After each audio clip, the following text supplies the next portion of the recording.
The TVWAN News is proudly brought to you by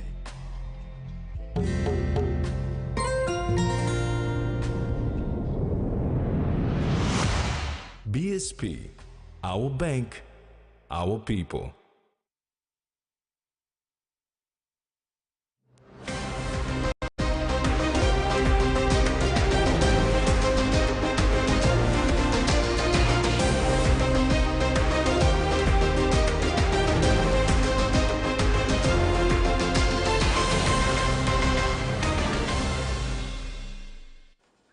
Hello and welcome. This is TVWAN News. I'm Mary Silla Calaton.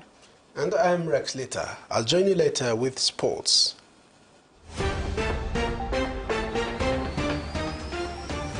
In this edition, leaders address malaria elimination in Meet, 13th Festival of Pacific Arts and Culture underway, and Hunter's Finley Glare ready to start at number 6. The opposition is yet to file a court submission to recall Parliament as they are yet to gather all the necessary documents and files to support their case. It is understood they just got hold of Parliament recordings of the Wednesday sitting this afternoon. Governor for West New Britain, Sasindran Muthuvel, confirmed that the opposition will be filing the court proceedings over the weekend. Deputy Leader of Opposition James Namane on Thursday called for the recalling of Parliament immediately as the gravity of Wednesday's actions in Parliament by the government was what he described as something that cannot be taken lightly and can't be dismissed. He reminded the government that Papua New Guinea is a democratic country.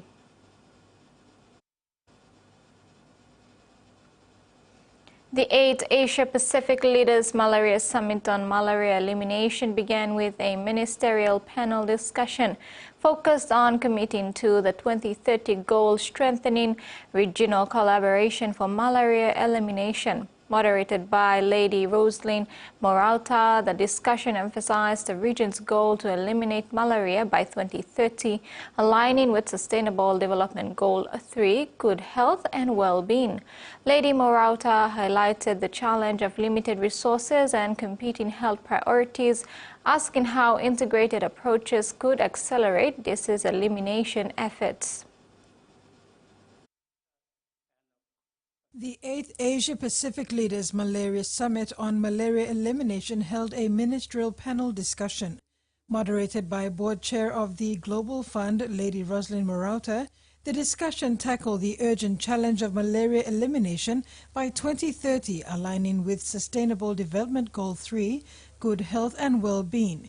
Key stakeholders explored integrated approaches amidst resource constraints, highlighting success and strategies essential for regional progress in combating malaria. We all know that eliminating malaria is a goal for all of us for 2030, whether we're going to reach it or not. PNG has already seen some early success from taking an integrated approach for other diseases. For example, combining mass drug administration for treatment of both lymphatic filariasis and yaws resulted in 100% coverage compared to 51% coverage when patients were only administered treatment for a single disease. With over 90% of our population living in rural areas. Addressing Timor-Leste's progress, its Minister of Health, Dr. Elia Amaral, explained their integrated approach. As we know, Timor-Leste is a pioneer in integration of various essential primary health functions, including disease elimination, prevention in the overall primary healthcare systems.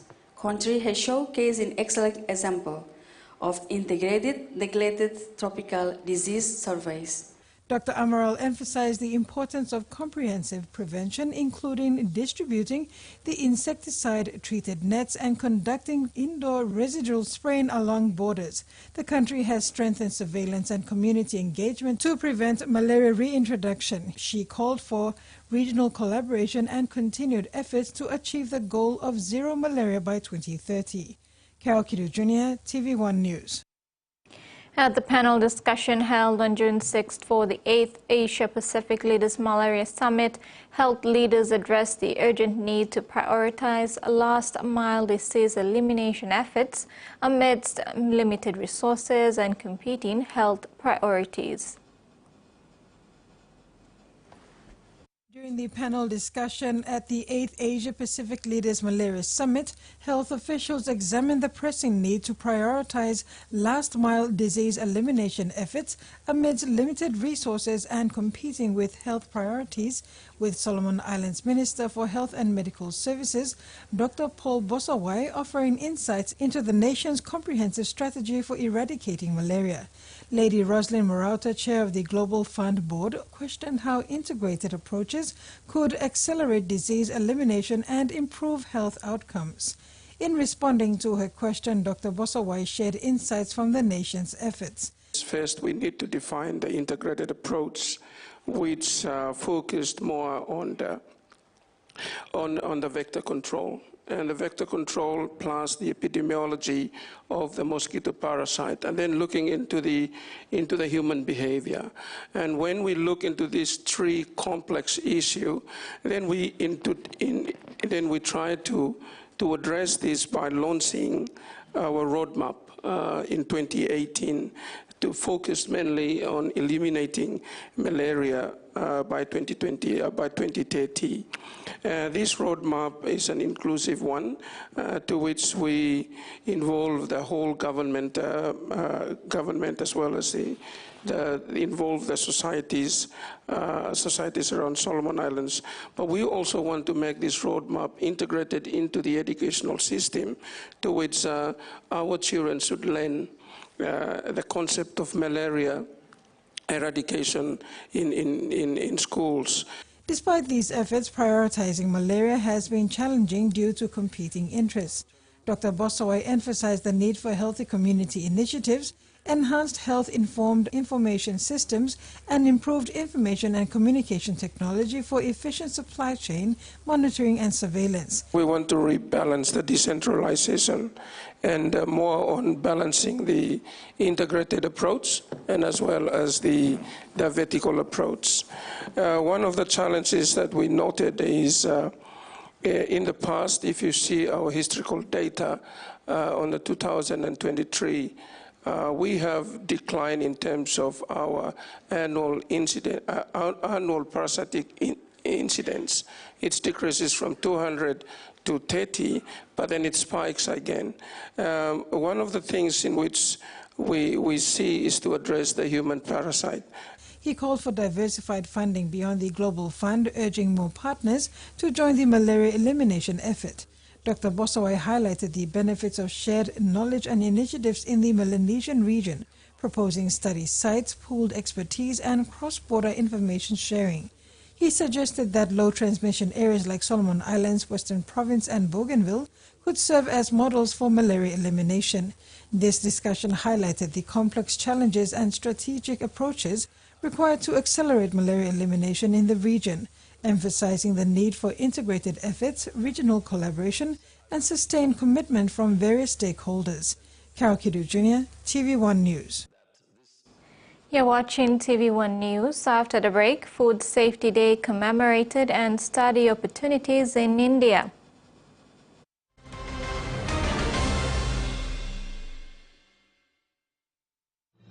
Experience a convenient and smarter way to do your banking with BSP Mobile Banking. You don't have to leave the office or your home to pay for bills. You can view your account balance, transfer funds, top up phone credits, or purchase easy paid units wherever you are.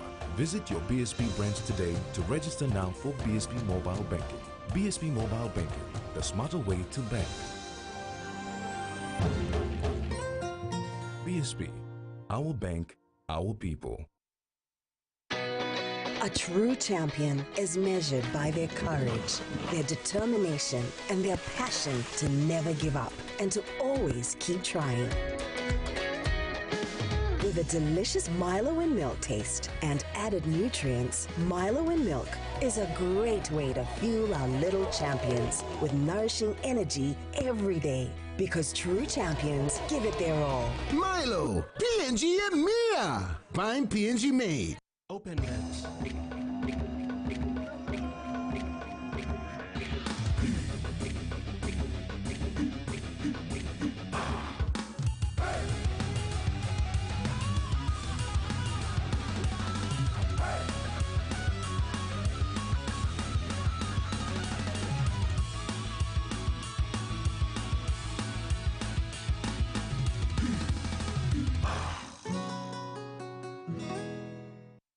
says the best Hunters players come from his region. So does she. But there's one thing that brings everyone together. SB Lager, Bunyamyumi.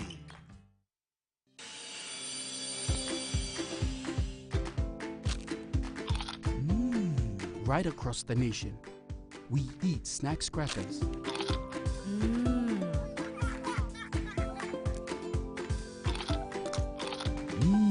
Emi trubla. All get a young planalapun, only like him snacks crackers. Only make him here, no PNG, one time lay biscuit company. It's crunchy and tasty. It's irresistible.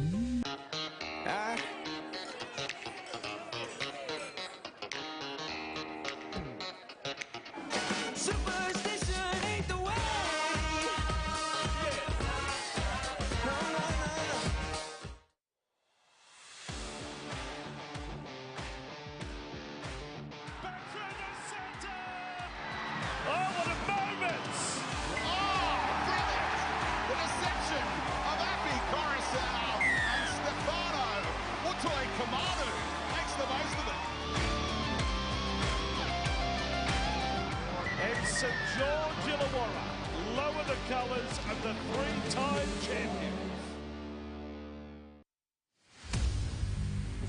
Alu only 5 out. A dummy from the 5-8. Here comes the opening try. Zacchaeus Kamati. For Kamati and now the fullback. With a miracle pass on the outside. The bench is gone.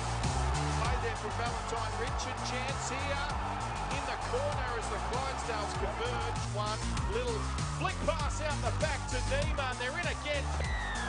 They are on fire, PNG.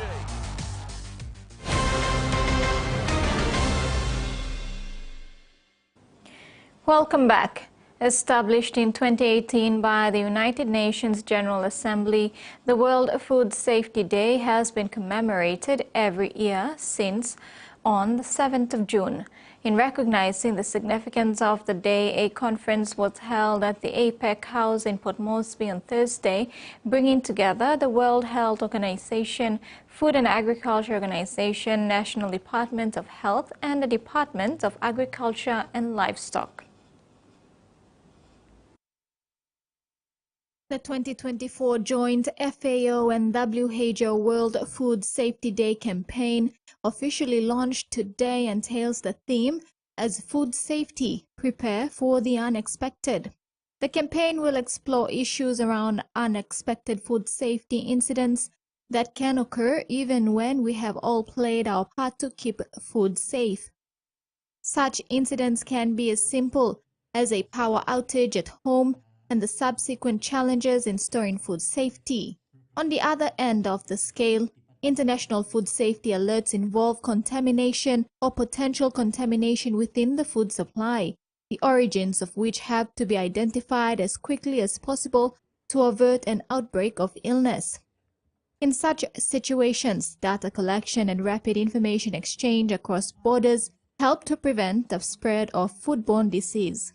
On Thursday at the World Food Safety Day conference in Port Moresby, high-level dialogue was facilitated on case studies of good agricultural practices, success stories on the development of national vanilla standards, and updates on the development of CAVA and non-EU regional standards were topics discussed. Food safety is an undeniable and major public health priority. Unsafe food can have dire consequences for individual, community, and economies. Did you all know that 1 in 10 people worldwide falls ill from contaminated food each year? Over 200 diseases are caused by consuming unsafe food. And a staggering 40% of foodborne disease burden affects children under 5 years old. Faces unique challenges, including natural disaster, which we have seen unfortunately on several occasions, infrastructure limitation, and diverse cultural practices that can impact food safety. Food safety is a shared responsibility because it is everyone's business and one that demands the cooperation from both the public, private, and the consumers. The conference ended with an overview presented by the National Department of Health, on the draft National Food Safety Policy 2023 to 2033, in addition to the development of para-veterinary courses at the UNRE by PNG UNRE. Furthermore, the National Fisheries Authority presented lessons learned from the implementation of the National Fisheries Standard 2019. These dialogues highlighted the significance of world food safety to raise awareness about the importance of food safety and promote actions to prevent, detect, and manage foodborne risk. The day highlights the critical role that food safety plays in ensuring that everyone has access to safe, nutritious, and sufficient food. The High Commission of India, in collaboration with Global Arcus, India's leading academic consultancy agency, hosted a formal press meet to introduce a new scholarship program for Papua New Guinean students. The Global Arcus scholarship program aims to provide PNG students with access to quality education. The event, CEO of Global Arcus, Sachin Shakar, announced the availability of more than 500 partial scholarships for PNG students. It is going to be tough. And that is the way our academic system works.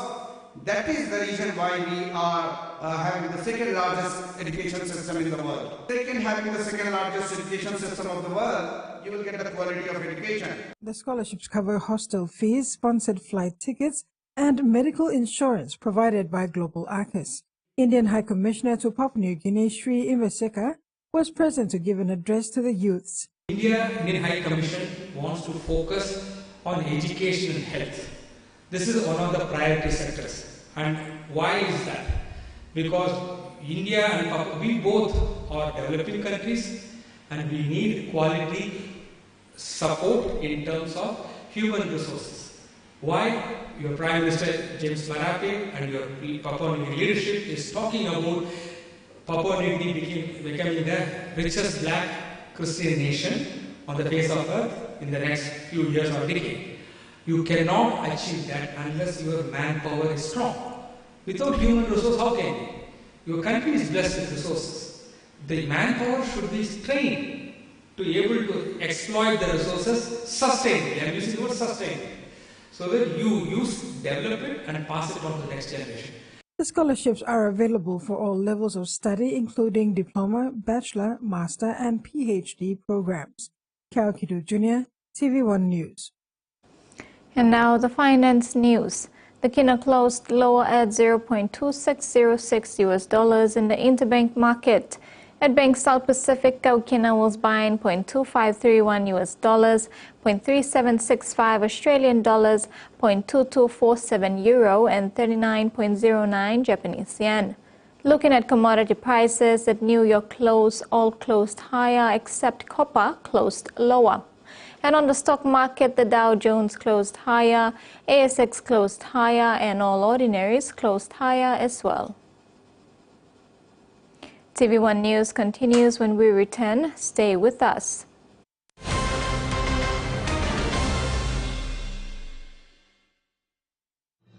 Experience a convenient and smarter way to do your banking with BSB Mobile Banking. You don't have to leave the office or your home to pay for bills. You can view your account balance, transfer funds, top up phone credits, or purchase easy paid units wherever you are. Visit your BSB branch today to register now for BSB Mobile Banking. BSB Mobile Banking, the smarter way to bank. BSB, our bank, our people. Hiya, Mama. You wait then, but me add him special flavor.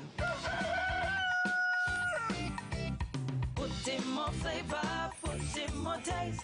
Magic kakaro, get up and big smile on face. Time for kimchi and a great kumutu. Sip, sip, da mumu, yes, magic on you. Magic, the taste PNG loves. All Mama Flame is story all same. Me say you seen flame flower long one him. Me say me Kim Kai Kai belong family belong me. You go more yet. Man belong me save like him flower balls belong me what them kawa war na spring onion. All pikinini belong me save like him to mas pineapple donut me save walk him lo house. Neme kumu mix him what them kiao na karamapim long flower. Tasty hash browns. Time is kelly one time wala harpela kai kai. Me save kissing more kai kai long all get a toya mi tromoy one time flame flower. You enough making more one time flame flower. Enjoy life when we work together, making happy memories that last forever. Karen talk young or roll a scale rice family meal with talk. To bring out the smiles, cause it's a favorite by miles. Senisi gola scale rice low scale price. Senisi gola scale rice low scale price. But you like him? Hardware House is more than just a store. It is where quality meets affordability, where culture is proudly celebrated. Spanning 9 provinces, we pride ourselves in offering top-notch customer support and services. We're more than just a store. We're more than a brand. We are Hardware House.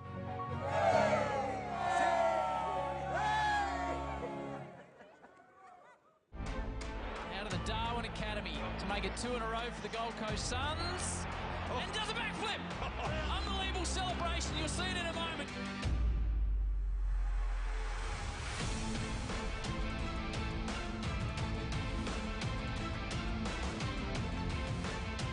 He can launch a bomb.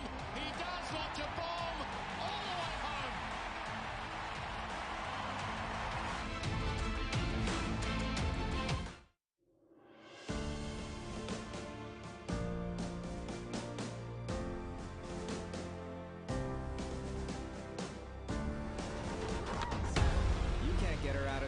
Can you? Right? So is he handsome? Is he tall? Does he smell good? He's a rotten liar, a swindler. He took advantage of me, Captain. I know Nurse Sally. She's beautiful. Huh? Good match. Then what exactly are you doing here? Just like you, I work very hard to provide an honest living for my family.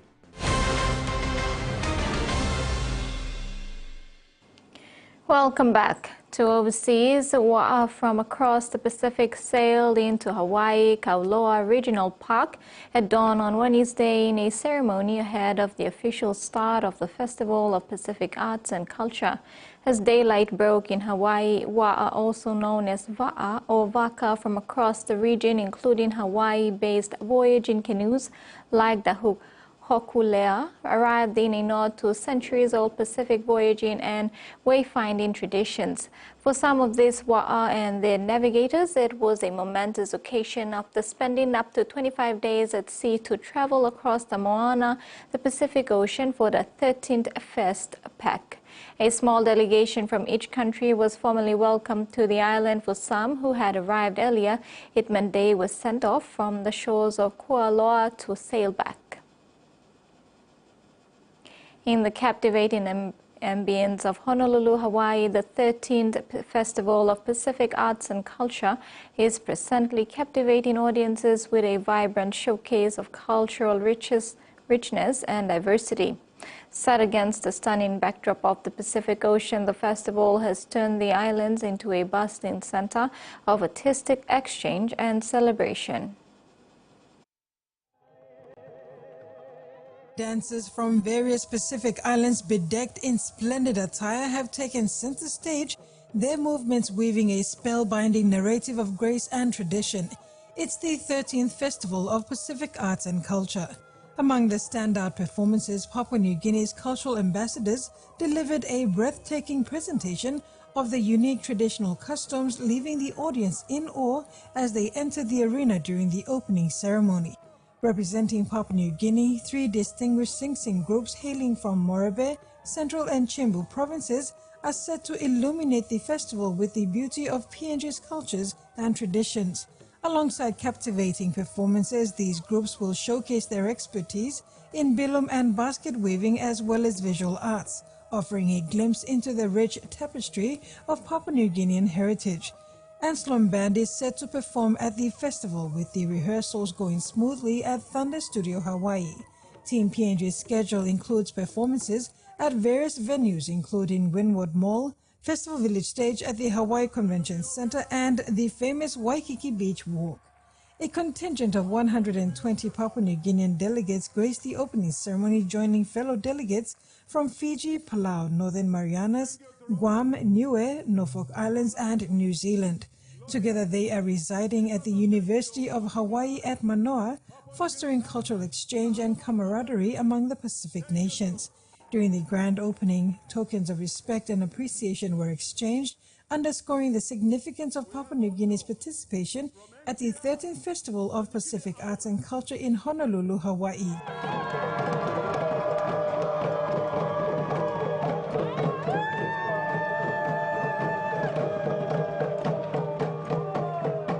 This gesture serves as a testament to the spirit of unity and collaboration that defines this momentous event, highlighting the invaluable contributions of each participating nation to the cultural mosaic of the Pacific region.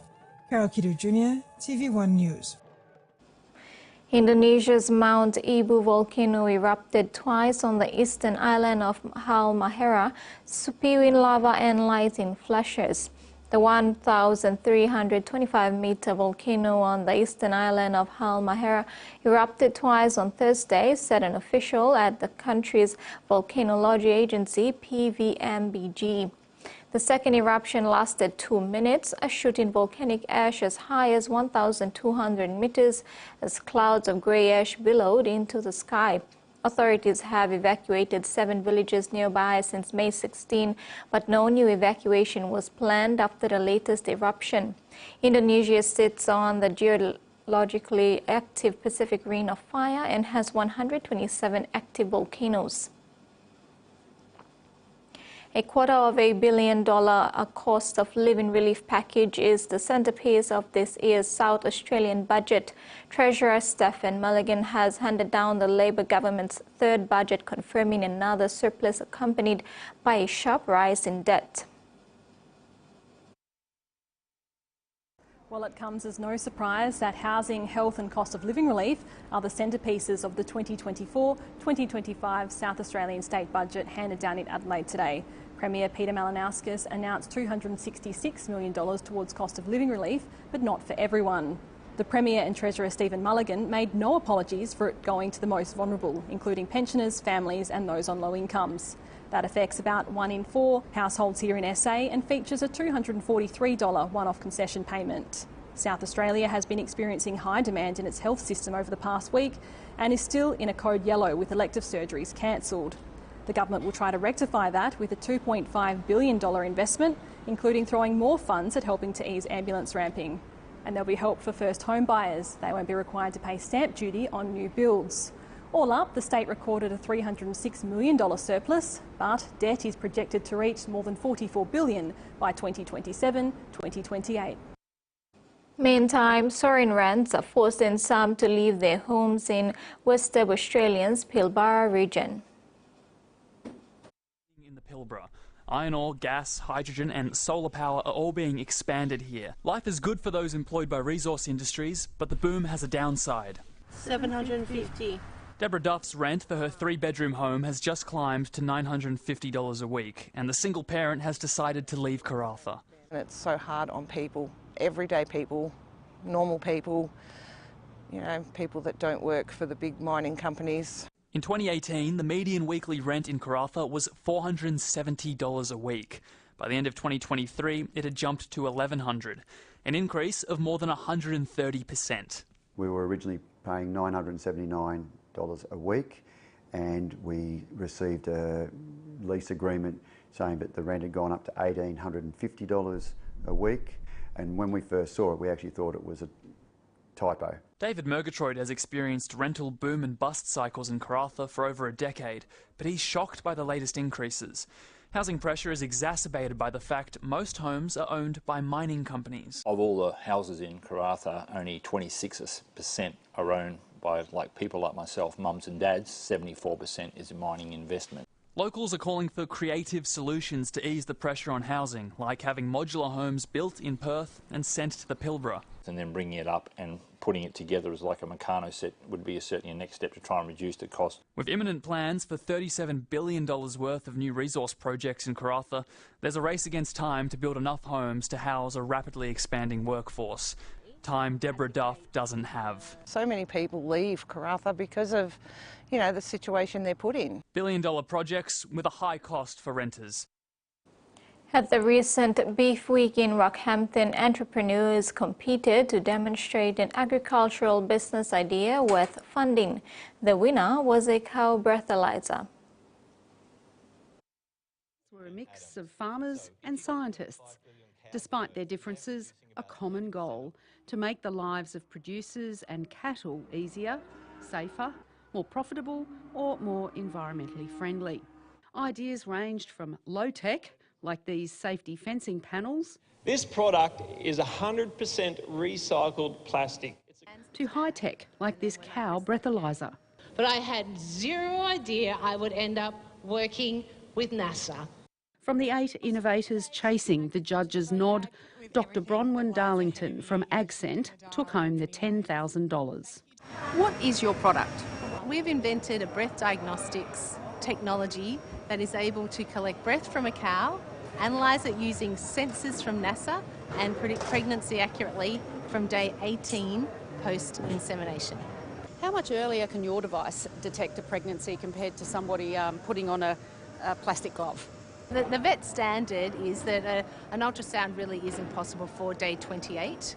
The majority of people actually preg test further down the track, but for us day 18 is a real breakthrough because before the next the reproductive cycle. So it gives you insight into what's coming next. How does it save producers money? They can do this without additional costs of actually having anyone else come in to do it. It can fit into your own farm management schedule, and as a test itself, it is price comparable or cheaper than the current general veterinary or assisted reproduction costs. How did NASA get involved? So sensors on space stations and sensors in things like the Mars mission have led to the development of what's called an electronic nose device. Think of like a dog's nose that's combined with a camera but looks at tiny molecules. So what they had done is developed a version of this for the Mars mission and the space station for astronaut health. What it did was to be able to measure molecules that come out of breath and then code those to identify whether someone was sick or what type of sickness. So I emailed NASA and said, hey, have you thought about using this for cows? What's the market globally? The market globally is amazing and enormous. And the American market has really embraced the idea of this technology. So we have a very long line of interest of who like the pregnancy, and the feedlot sector would really like the disease. And methane is an interest to Walmart, so it is also an interest to the American market. Thank you for your time, and again, congratulations. Thank you very much. Back home, 14 broadcasters and journalists have completed their one-week training on the fundamentals of journalism for church media. The training, held in Lae, is facilitated by the Media Development Initiative, an arm of the Australian Broadcasting Corporation and ABC International Development.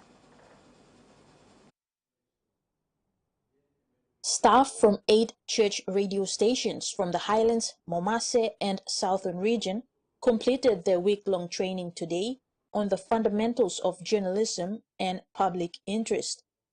This is the third and final training under the first phase of Fundamentals of Journalism, which is facilitated by the Media Development Initiative, an arm of the Australian Broadcasting Corporation and ABC International Development. The 14 participants are from Hope FM, Christian Radio, Live FM, Jesus FM, One Talk Radio Light, Radio Maria, Christian Media Network TV, and Trinity FM. Trainer Scott Wyde said this training has been conducted over the last 3 months and covered a range of topics, including writing structures, scripting for radio and TV news, stories about people, and adhering to the Journalism Code of Ethics. The main areas of need is the managing digital platforms and how to write for digital, because there's a tiny bit of it here, but it doesn't cover all the aspects of, I guess, multimodal journalism, as you'd call it, how to include video, how to include audio, text together, and the different elements that go into managing a digital platform. Julie Korea is based in Wewak, East Sepik Province, and has been working in the church media space for 11 years. Despite only completing grade 10, her passion has driven her to achieve her dream, and that is to sit behind a microphone and inform, educate, and entertain her listeners as a presenter for Live FM. She is purely self-taught. She gained knowledge from doing her own research, listening to other radio stations, and following the work of journalists. I'm a radio presenter, and then I'm also the sales and marketing team leader for my Live FM. I'm the editor to my web page for UCB PNG, and also on our Facebook page. So during this 1 week, I learned a lot about script writing, the good script writing, and how to do a good presentation, and also regarding what I'm doing now about this latest technology on the different platforms like Facebook page, YouTube, and web page. But there's more to it. I'm just doing one part of just putting in pictures and little stories, but I'd like to learn more about how to go and add flavor onto this the digital platform. The 46-year-old radio personality applauded the training, saying the skills learned have added value, and she is keen on trying them out when she returns to Wewak. Kamala Guare, TV1 News, Leh. This is TV1 News. Next is Sports with Rex. Stay tuned.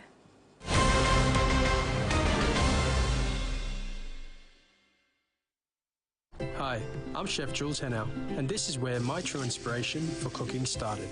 Like most of us, I learned to cook from my mum. Nothing beats simple recipes where fresh local produce is at the heart, especially when it's a home-cooked meal, prepared and shared with the ones you love. And in PNG, no meal is complete without rice. And my choice is always True Guy. True Guy, true inspiration through generations. The PNG LNG project has a positive and long-lasting impact on the whole country. Revenue is delivered through 5 streams. Equity distributions are paid to KPHL and MRDC based on the interest they hold. Tax is paid to IRC, while development levy and royalties are paid to DPE. For more information on direct and indirect benefits, visit PNG EITI's website. Carrying cash around used to be an everyday nightmare. So much trouble, so much danger. Now, this worry is over thanks to Cellmoney. It's safe and quick. I simply visit the Cellmoney agent down the street to load my money into my Cellmoney wallet and send money to my family and friends. And best of all, it's free. These days, I don't have to join long queues, but use my Cellmoney to send money to my mother, who also uses Cellmoney. She gets an alert to let her know when the money is in. Saves time and makes it easier to send money without any fees, anytime, anywhere. With my Cellmoney wallet, I can easily buy my EasyPay without a hassle.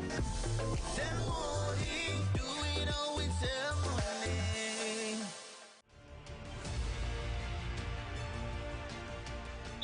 What's the loose touch from Brooks? Full Krug! It's the moment he's been waiting for. The goalkeeper stays and the header is in. Weaving his way through and a chance to finish it off. Hamza plays it off and Jolo has pulled Braga back into the game.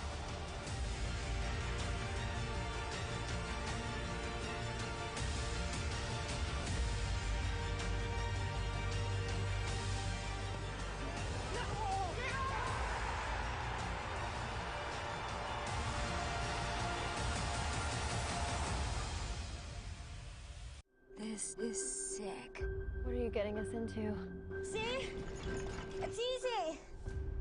Hey, trust me. Oh my God, Max! Not sure. How do we get down? If anyone called 911, they'd be here by now. If you don't confront your fears, you are always going to be afraid. Hunter, no! Hunter!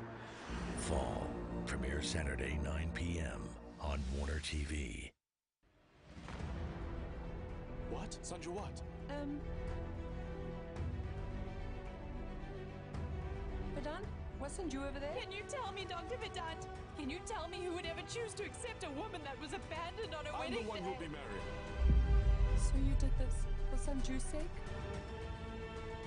What is this place? Then that means Sanju is here at home, in the storeroom.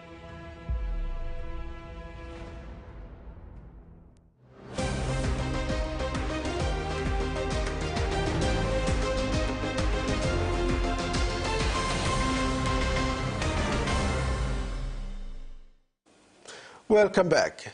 Round 9 of the 2024 DGCL ExxonMobil Cup race continues this weekend in Port Moresby, Lae, Kimbe, Goroka and Means. While the Lae Rugby League field is anticipating a bumper crowd for Sunday's doubleheader, at the home of Rugby League Santos National Football Stadium will only host one game between PRK Gulf ISO and Guest Resources Central Dabaris on Saturday. A blockbuster doubleheader at the Lae Rugby League Oval kicks off at 12:45 p.m. Lae's next Tigers against third place Asila Wagitumbe before the main draw cut between competition leaders PRK Mendi Muruks versus 6th place and all arch rivals Eastern Britain Agma Gurias at 3 p.m. It's a home game for both teams, Tigers and Muruks, up against two quality sides who are also tracking well in the competition with 11 rounds left before the finals. A bumper crowd is expected to pack the Lae Rugby League grounds on Sunday. Meanwhile, rugby league fans in Western Britain look forward to seeing their provincial franchise Western Britain Kimbe Cutters back at home this Sunday when they host third place and defending champions KMH Engamioks at the Humphreys Oval, Kimbe. Fourth place, the high-flying Wamga Mount Hagen Eagles, after last week's bruising win against Wigman. They host second place Monipla's NCDC Vipers in Means. Two old foes going head-to-head and promises to be a physical encounter with Eagles tipped as favorites. At the National Sports Institute, Bintugor Gorokalhanis host 8th place Croton Hella Wigman, which should be an even money ball game. Back in the nation's capital, an exciting local derby looming between the southern teams, Gulf ISO and Central Dabaris. ISO again showed their desperation against a Star Vipers side last week, only to go down by 4 points. Can they pull off a miracle tomorrow, or the Dabaris will prevail? Terry Longwood, TV1 Sports. Coming off last week's disappointing loss to the Magpies at home, the PNG Hunters heading off to Toowoomba this weekend for their round 13 clash against 14th place Clydesdales in a must-win situation before they head into 3 weeks by the following week. Hunters coach Paul Iton, though bitterly disappointed with last week's result, again stressed at the training this week that it doesn't matter where they sit on the table, every team must be treated with respect. When recapping on last week's loss, Coach Ayton admitted they prepared reasonably well and went into the game. Unfortunately, they did not play their game, and defensively, they made some bad reads on the edges that really got them on the back foot. He thought the middle forward went pretty well and hard all day against the bigger Magpies pack. Ayton added some momentum changes really cost the team and could not get back on top. He said he rested the boys well before the match, so he expected a bit more energy, but again did not get that consistency. The Hunters play well against some of the top teams in the competition, but lack that intensity against the lower teams. Ayton is confident the boys will bounce back this week before the double bye. We prepared reasonably well. We went into the game, but I feel like we didn't play ourselves. Defensively, we made some wrong reads on the edges. They really affected us. I thought our middles went pretty well. They went hard all game. I felt like some wrong reads really cost us. Some momentum changes really cost us as well, and we just couldn't get back on top. So, you know, we've rested the boys well leading into that game, so I expected a lot more energy. But yeah, just getting that consistency on the field where, you know, we play really good against the top teams, and the teams that sit below us for some reason, we don't show up. And that's, you know, it could come down to an individual thing, but we're working on that. So we're making sure we go down to Clydesdales ready. While their approach to games will be normal process against Clydesdales, who are seated below Hunters on 14 Sports. Far away from us? No, not far away from us, and we're a good team. So, and that's how we look at it. As I said, it doesn't matter where they are on the table. It doesn't matter for us. We've just got to focus on what we do really well, and defend it. So that's what we've got to focus on. And if we do that, we'll play really well. We know we're leading into a bye, double bye. So we want to make sure that, you know, this game leading into that double bye is a really good one, and we put in the effort. On the team's focus this week and the injury front, Coach Ayton said he has made some slight changes to last week's lineup, with Finley Glare promoted to number 6 while Joshua Lau gets rested to work on his injury. Kenneth Lama slotted back into centre in the number 3 jumper for Alex Max, who's been stood down for disciplinary issue. In the forward pack, Wallen Tau-Lloyd returns to the back row, while Joshua Mire has been added to the bench in 17. After the Clydesdales game, the Hunters will break camp for a week to refresh and spend some time with their families, while the fringe players should be allowed to play for their respective local franchise teams. Coach Ayton again raised concerns on the ramification and welfare of Hunters players following injuries to Sakias Komati playing for the Eagles and Robert Matthias getting a concussion playing for the Tigers. Majority of the boys that have played the big block will give them some time off, just to refresh a little bit, because they've had an 8-game on the bounce since the last one. So, and the rest they'll be able to play Dem Cup. Yeah. But we've got to be careful because Rob played Dem Cup, concussion, HIA ruled out for us. Sakias went to play 1 game, ruled out for 4 weeks now. So it's got to be really careful when they go back. And I know all the franchises want the players back, but we need them as well. So you've got to be mindful of that, because we've lost two players because of this. So we've just got to be mindful who goes back at what time. The Hunters are scheduled to return for round 17 against North Devils on the 7th of July in Brisbane, before they host Central Queensland Campers in round 18 at NFS on July 14. Terry Longwood, TV1 Sports. Junior Kumul and rising PNG utility player Finley Glare is ready to step up for the injured Joshua Lau in the number 6 jumper this weekend, when the PNG Hunters travel to Toowoomba on Sunday for their round 13 clash against Clydesdales. Glare, who is now getting the hang of playing multiple roles in the Hunter spine, has been in this position before and is ready to play this role well.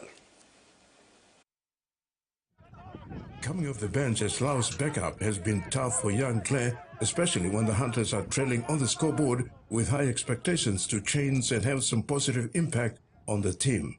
While it's ready to take up the challenge with both hands, Claire recalls he was a bit shaky when he first played 5-8 back in the early part of the season, but having played a number of games already, his confidence is growing. He highlighted that regardless of what position you are given, individual preparation before game day is key. I look forward to the game. Just look forward to individual preparation.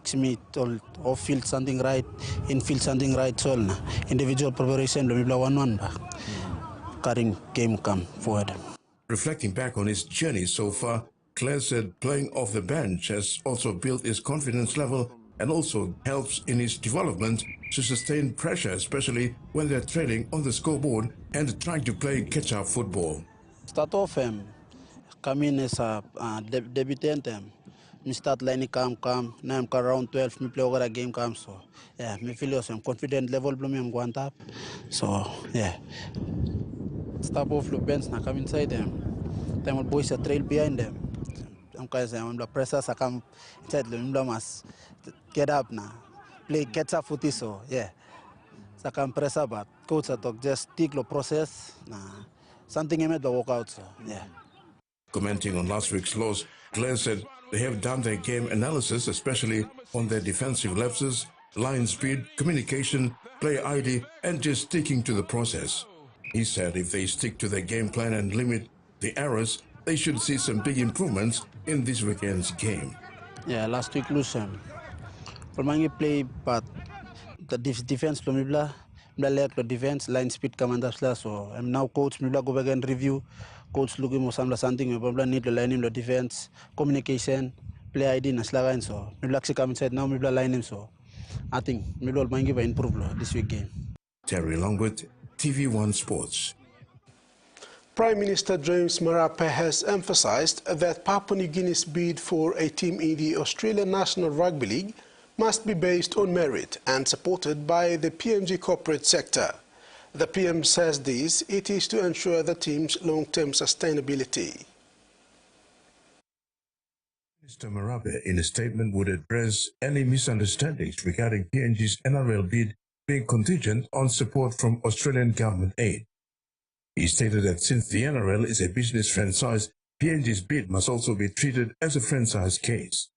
This means the corporate sector's support is crucial not only for securing the bid but also for sustaining the team in the future. Marape acknowledged that while the Australian government supports sports in PNG and the Pacific as part of community building, he was unaware of the source of the reported 600 million Aussie dollars support for PNG's NRL team, which is said to come from the Australian government. Prime Minister Marape also highlighted that the PNG bid team is diligently working with support from the Kumul Petroleum Holdings Limited, KPHL. They are fully aware that they cannot depend on the Australian government support's 100%. Rather, PNG must have a full business case, not just to win the bid, but more importantly, to run the team year in, year out going forward. While emphasizing the popularity of rugby league in the country, Prime Minister noted that rugby league should not be just a social event that can serve as a strategy to unite the country. He also stressed that PNG's bid must include a junior academy and a pathway for rugby league sports development for both female and male teams. Terry Longwood, TV1 Sports. Fiji Prime Minister Sitiveni Rabuka, aged 75, won a bronze medal in the shot put at the Oceania Athletics Championship on Wednesday. Mr. Rabuka finished behind two Australians with a throw of 7.09 meters. Mr. Rabuka had previously missed another medal on Monday by finishing fourth for this age in the discus. It's 50 years since the politician represented Fiji in the hammer throw, shot put, discus and decathlon at the 1974 Commonwealth Games in Christchurch, New Zealand. He also succumbed down as a prop forward for the National Rugby League team. PNG athletes participating in the Oceania Athletics Championship has brought some exciting sportsmanship in the track and field. The athletes recorded personal bests, setting national records and winning medals in their respective events. Papua New Guinea representative athletes put up some encouraging performances Thursday on the pitch. Some qualified for finals, others recorded personal bests, and two para-athletes claimed gold medals. Development squad athletes Joy Tieba qualified for the 200-meter semi-finals with a 26.25 seconds clock-in. Sri and Delvin Siliwan ran under 13 seconds for the 100 meters in an invitational event. 17-year-old Hepjiba Romalus did a personal best of 1.50 meters in high jump, whilst Ray Kumala Heru, another 17-year-old, clocked 12.17 seconds for the 3,000 meters open steeplechase. Timothy Tuna was looking very good in the 200 meters after a strong showing in the 100 meters. Also, Thursday was a good day for the PNG para team. They won 2 gold medals through Stephen Abraham, who won the ambulant 200 meters, while Jerome Bange snatched gold medal for sealed javelin. His 29.93 meters in an Oceania record for the F57 classification. Meanwhile, Lakona Gerenga set a new national record in the men's javelin with a throw of 66.73 meters, an improvement of 34 centimeters on his own record set at the Pacific Mini Games in 2022. From a field of 15, Australian athletes took the first 3 placings, with Lakona finishing 4th, ahead of Doni Tuimasave of Samoa, who drew 65.73 meters. The Oceania Athletic Championship 2024 in Suva, Fiji concludes this Saturday, June 8. That's all we have in sports. Marisila. Thanks, Rex. We'll now have the weather.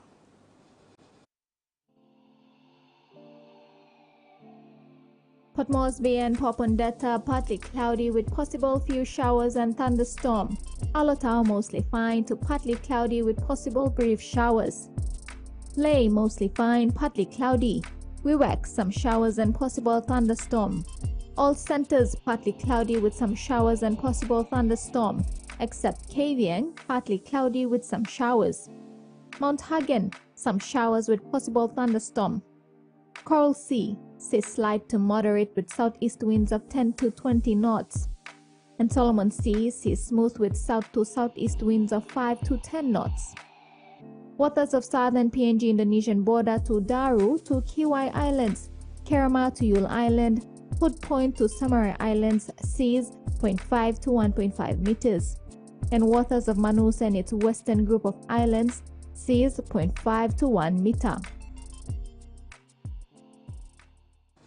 And that ends the news tonight. Tomorrow's bulletin will be at 9:30 due to the live broadcast of the NRL games. Have a safe weekend. Bye for now.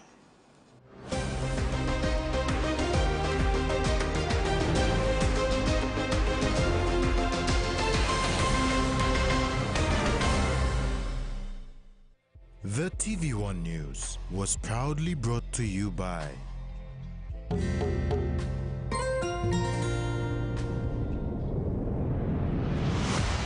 BSP, our bank,